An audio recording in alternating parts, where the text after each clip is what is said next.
Hey, I got something to say. I'm just so sick of hearing everyone complain. I know it's tough and I know there's pain, but hitting bottom is the only way to change. So I'll keep hustling, you keep struggling. Bitch, I'm humbling, keep mumbling. I'll keep doubling, you keep bluffing. You've got nothing, I'll keep hustling.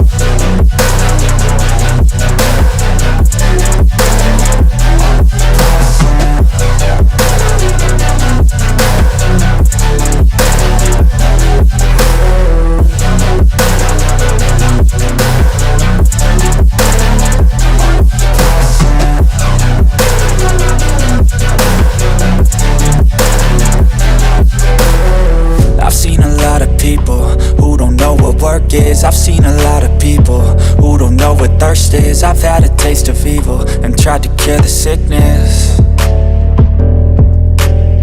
but I just keep my head down and focus on the facts. I'm setting down gravel while you just follow the path. I'll lead them into battle while you're just too scared to act.